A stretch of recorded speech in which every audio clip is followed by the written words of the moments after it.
bad things well said.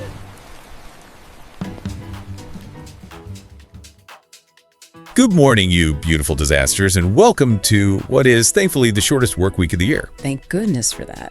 It is Monday, the 22nd of December, 2025. We are absolutely knee-deep in the pre-Christmas chaos, sorting through all the reports and sources you've sent us. Oh, you can feel it in the air, can't you? That collective national anxiety. Yes. We are officially on Horlex countdown. Everyone is just sprinting, trying to buy that last gift, trying to figure out the weather, and trying to avoid an unexpected bill from the state. Exactly. It's that week where everything important just seems to fall apart and everything mundane becomes a matter of, well, fiscal survival, like finding parking without triggering the new Kilometre Charge. Yeah, but look, we have to start with the one piece of good news. The only non-taxable, unadulterated good news there is. I'm ready for it. What is it? Yesterday, Sunday, it was the winter solstice. The shortest, darkest day of the year is officially behind us. The moment of peak existential gloom has passed. It has passed, which means that starting today, right now, the days are getting longer, minute by minute. Daylight is on the upswing. And this is, the only thing the government hasn't managed to break or tax this week. A small, beautiful victory for celestial physics over Icelandic politics. I will take it.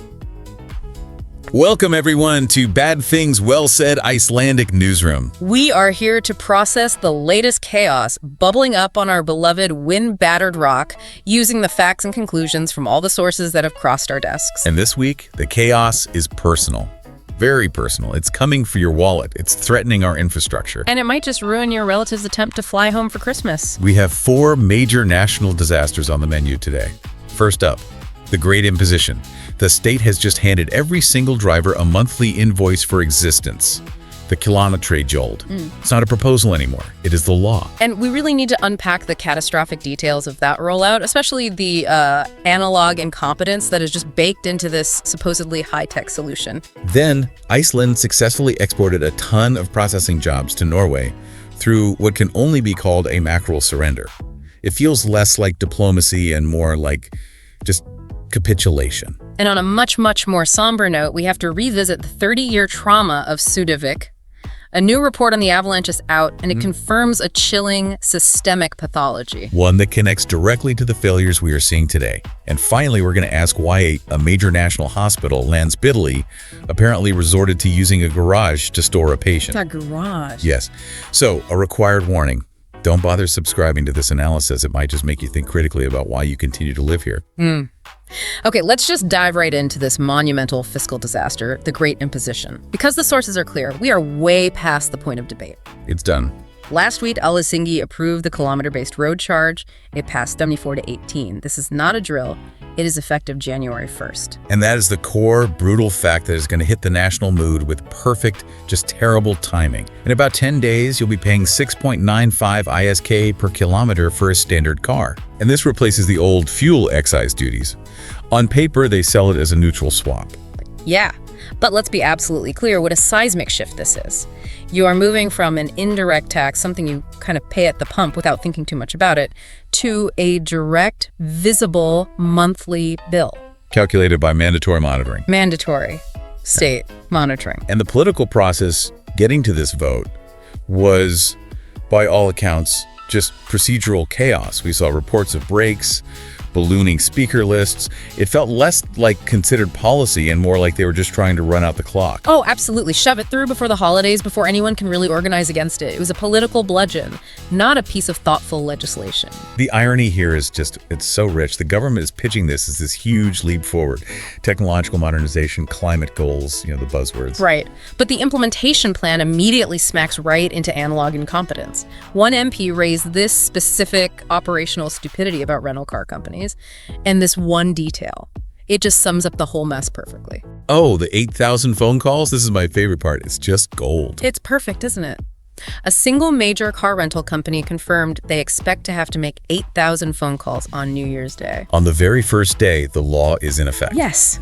Just to get odometer readings from tourists who are dropping off their cars because the automated digital system they've been promising, it's either not ready, not implemented, or it just doesn't work with the logistics of a rental fleet. So you have this image of employees spending January 1st a national holiday, manually chasing odometer numbers from confused, probably hungover tourists. It is the perfect, pathetic metaphor for Icelandic modernization. We aspire to be this high-tech digital nation, but when it matters, we default back to phone calls and paper forms. And hoping nobody cheats the system. And that operational failure, that chaos, it feeds directly into the public's deepest skepticism, the double dip. Ah yes, the trust us bro promise.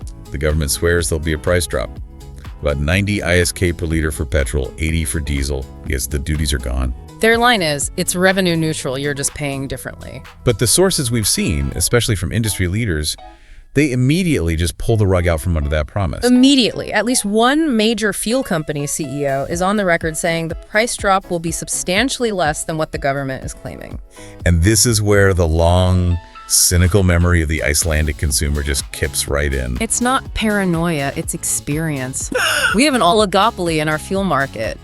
The idea that these companies will pass on the full tax saving and then keep that price low indefinitely, it's laughable. So the public expectation, which is entirely rational, is what? A temporary dip in January, a little promotional price cut. Exactly. Followed by prices creeping right back up.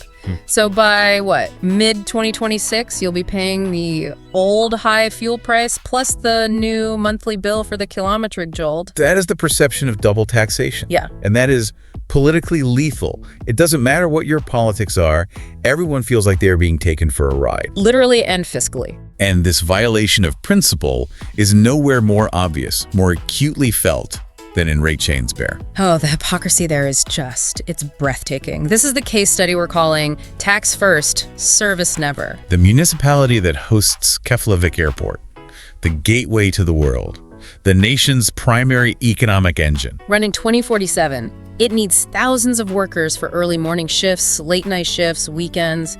These people live in the area. And what about the public transport system they've been promised for years? It's a joke. It's non-existent for shift work. Precisely. There is no functional bus system that aligns with a 247 airport schedule. So these workers, these essential workers, they have to drive. It is not a choice. So let's get this straight. The state fails to provide the service it promised, a viable public transport alternative. And now, through the kilometer charge, it is directly penalizing those same workers for being forced to solve a problem the state created. They've created a captive tax base.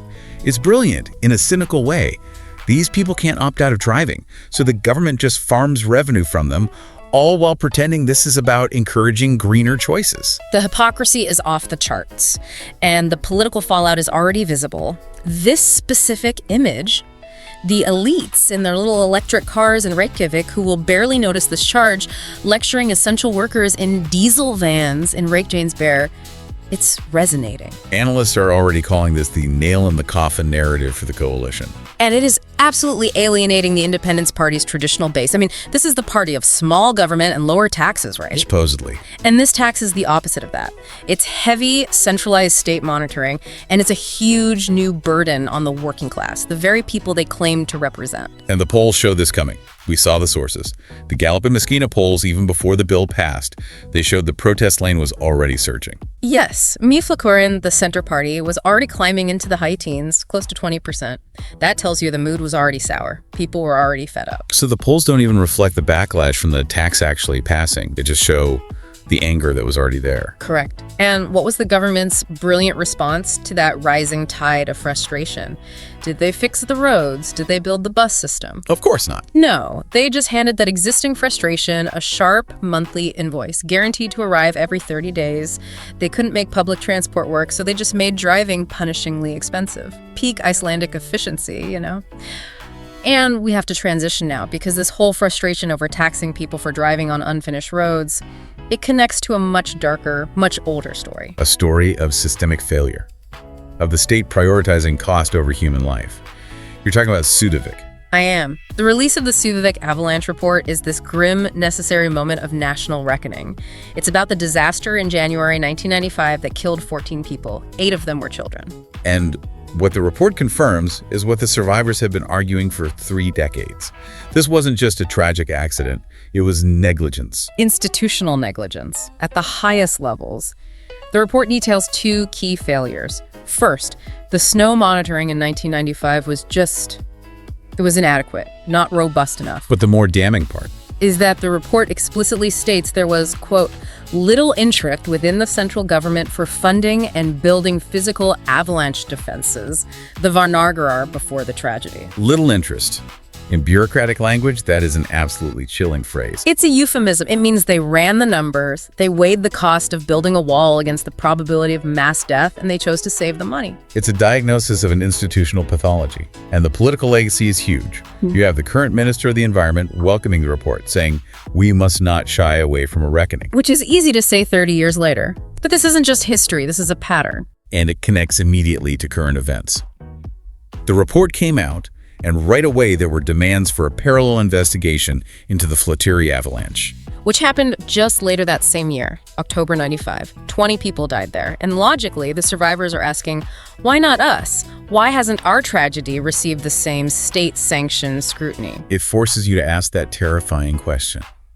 If the government ignored clear risks for 30 years to save money on avalanche walls, what massive systemic risk are they ignoring right now to avoid a tough decision? Is it the healthcare system? Is it the power grid?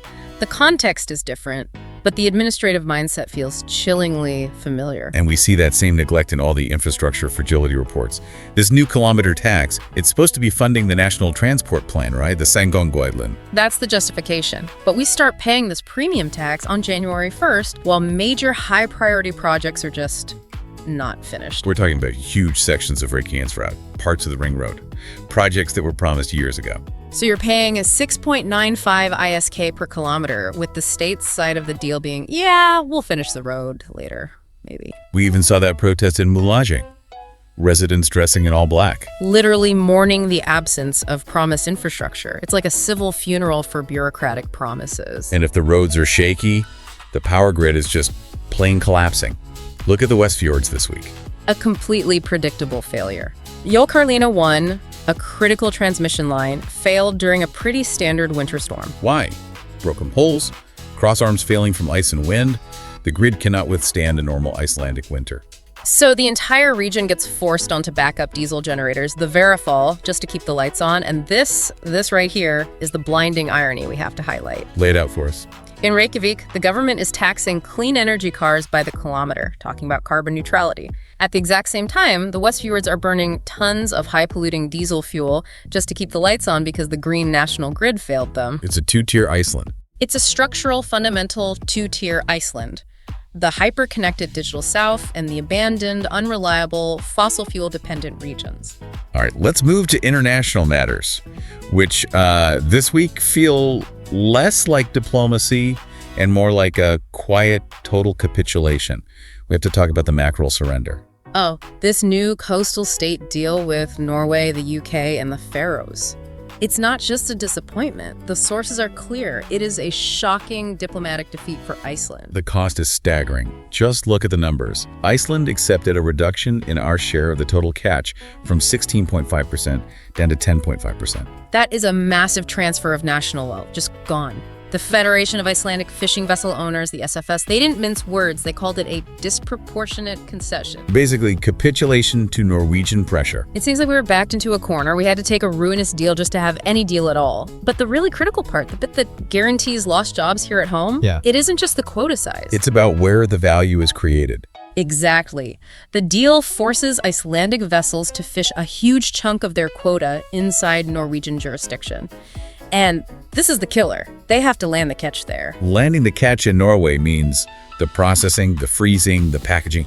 All those value-adding jobs get exported from Iceland straight to Norway. We've basically agreed to be a raw material extraction zone for Norwegian factories. We catch the fish, they make the real money. It is a stunning reversal of our own history. We fought the Cod Wars against the British Empire and won. We asserted our sovereignty. And now we fight the Norwegians for mackerel, and we accept the role of junior partner. We just gave away the jobs in the value chain to get a deal done. Our two national strategies are fish and argue about fish. And this week, we failed badly at the second one. Speaking of things that should never happen but are evidence of administrative failure. Human misery. We have to talk about the Landspítali garage report. This is the story that should genuinely shake everyone. A formal report confirmed a human rights violation. A patient at Landspítali, our main hospital, was literally being stored in a garage. Wait, a literal garage? I have to ask again, not a hastily converted closet. A garage. The reports were specific. The implication is a space meant for storage, for vehicles, completely unfit for patient care. It was used because there was zero capacity anywhere else. This is what chronic underfunding and planning failure looks like when it finally hits rock bottom. It creates this unbelievable dissonance. I mean, Iceland can run world-class geothermal engineering. We host massive data centers for global tech giants. But for basic human storage for a patient who needs care, the state defaults to what? IKEA Emergency Edition. It's a failure of governance that goes beyond just the service. It's a failure of priorities. It raises profound moral questions. We can afford the tax breaks for a data center, but we can't afford a dignified non-garage space for a sick citizen. It's a moral lapse. And a display of classic cynical PR timing. Just as all this bad news is hitting the tax, the hospital, the fish, the government tries to soften the room. Of course they do. We see this new action plan to support private media. The plan is to limit RUV, the national broadcaster, in the ad market. They're going to redirect 12% of RUV's ad revenue to private outlets. The stated reason is supporting media plurality. Which is a noble goal in theory. But the timing is just. It's immaculate, utterly cynical. They are effectively buying goodwill, or at least a bit of quiet, from the major media players right before that first tax bill hits everyone's mailbox in January. It's the oldest trick in the book. If you're about to do something wildly unpopular, first you hand a financial olive branch to the people who write the news. They're throwing money at the messengers to distract from the catastrophic message. Okay, let's take a mandatory breath and dive into the glorious absurdity of Icelandic culture and lifestyle. It's the only antidote to all this political chaos. We absolutely need a palate cleanser of aggressive, maniacal light after talking about garages and quotas. And for that, we have to turn to David Örn Threinsson in Njarðvík. Our national hero of excess. David Örn is single-handedly battling the December darkness. The reports say he has installed 50,000 Christmas lights. 50,000. He's not just decorating. He is waging a technologically enabled war against seasonal gloom. And I love his precision. He rejects the label Jólabarn, Christmas child. No. He is a Skreitingabarn, a decoration child. It's so wonderfully pedantic, a man dedicated to the details. He even runs his own FM station, 88.7, to sync the music to the lights. This is how we deal with seasonal depression. Total technological overkill. And it's such a cultural flex, isn't it? He's running 50,000 lights, showing total confidence in our energy grid at the exact moment the Westfjords are burning diesel because their grid failed. He is literally shining a light on the north-south infrastructure divide. We have to contrast his modern manic need to control the darkness with electricity against the hero whose centenary we're marking, Fjalla-Bensi. Benedict Sigurjonsson. 100 years ago, he went on that epic death-defying journey into a blizzard to save his sheep. The story that became Gunnar Gunnarsson's novel, Aðventa. It is the foundational myth of Icelandic stoicism, the struggle against the elements. And here's a contrast for today. Bensi risked his life for livestock because it had to be done. 100 years later, we cancel school for a yellow alert, and we complain on Facebook if the heated sidewalk is just a little bit lukewarm. We've become Gore-Tex Vikings. We are fully insulated from all real risk, except maybe the risk of a political invoice showing up in our email. We've outsourced heroism to the past and replaced it with comfort. Speaking of unnecessary risks, the tourists at Reynisfjara are still trying to speedrun Darwin's theory. It just defies all logic. The reports confirm dozens of visitors ignored the big flashing red warning light, the universal symbol for "you might die," and just walked onto the beach anyway. So authorities finally had to install a gate, a physical barrier to save people from themselves. It's so frustrating. We're here debating complex taxation systems for mobility, and at the same time, we have to install the most basic analog gate to price, or at least prevent extreme stupidity. All right, before we get to the weather, a quick stop in the world of sports, which is also dealing with endings and classic Icelandic narratives. The passing of the former national coach, Aðventa, was felt deeply this week. He was seen as a stormany, a great man who brought stability after the golden era faded. His death really feels like the definitive psychological end of that World Cup chapter, doesn't it? It forces us to look ahead. And speaking of classic narratives, we have to mention Breiðablik, eliminated from the Conference League after a 2-1 loss to Strasbourg. It's the ultimate Icelandic sports story, the noble defeat. They fought heroically, Hetchulega, they equalized, but then conceded late. In Iceland, we don't just value the win, we value the struggle almost as much. We fought bravely, but the other guys just had more money. It's the story we tell ourselves best. But while the teams suffer notable defeats, we are still exporting top talent. The speculation around Albert Gudmundsson continues, with the big clubs like Inter apparently interested. So the system for developing world-class individuals still works, even if the national infrastructure, both physical and political, is failing around us. And now, for the one story you cannot avoid, delay, or negotiate with, the meteorological hostility of Christmas week. The forecast is not just bad. It seems actively designed to ruin every single travel plan and every cozy image of a traditional Icelandic Christmas. You can just forget about a white Christmas. The forecast is for a red Christmas and ájól, no snow. Instead, we get a blast of unnaturally warm Atlantic air. Which just ruins the entire national marketing campaign. The tourism product is shot. The peak misery arrives on Wednesday, December 24th, Christmas Eve. Aðventa. We are looking at a major storm. Sustained winds of 25 meters per second, horizontal rain. And temperatures hitting up to 9 degrees Celsius in Reykjavik. 9 degrees. That's a violation of the natural order of December. It feels profoundly wrong, and if you're flying or picking someone up from Kef, good luck. Oh, the aviation chaos. Gusts up to 55 knots are forecast for Christmas Eve. Crosswind limits will be toast. Delays, diversions, cancellations, they aren't just possible, they are highly probable. Your travel plans are going nowhere on time. And that storm is just Act 1. It sets the stage for Act 2, the Boxing Day trap. Yes. Anar í jólum. Friday the 26th, the temperature plummets, the wind shifts, and all that warm, ugly slush and rainwater from Christmas Eve, it will flash freeze instantly. This is the moment of maximum danger. Driving conditions will go from wet and miserable to deadly ice rink in a few hours. The transition will be fast and it will be merciless. If you have to travel on the 26th, just assume every road is a sheet of black ice, even if it looks fine. And because it is tradition, a public service announcement, please secure your trampolines. Yes. Chasing them down the street while battling a flash freeze is a Christmas tradition we can all do without this year. So that was our week. Paying to drive on roads that aren't finished, accepting less fish while exporting jobs, and realizing our basic human services are failing so badly that patients end up in a garage. All culminating in a tropical 9-degree Christmas Eve storm. Just another chaotic, cynical week on the island. What really stands out, though, what these sources force us to see, is this devastating continuity, this administrative pathology. We talked about the Súðavík report. It proves the state ignored warning signs for 30 years to save money. And the result was tragedy. So you look at the Landspítali capacity failure, the fragile power grid, the non-existent public transport in Reykjanesbær.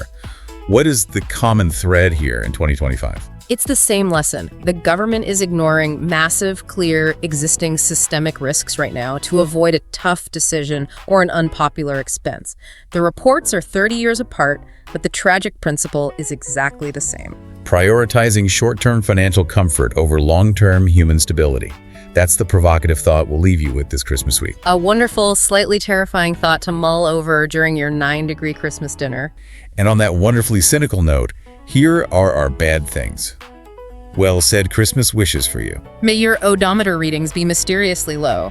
And may the government's monitoring system crash repeatedly in your favor. May your hamburger, your Christmas ham, be perfectly moist and not taste like bureaucratic imposition. May your roof stay on during the Christmas Eve storm, and may you avoid the Boxing Day flash freeze trap entirely. And may you always remember that you live in the most beautiful, dysfunctional, and expensive country on earth.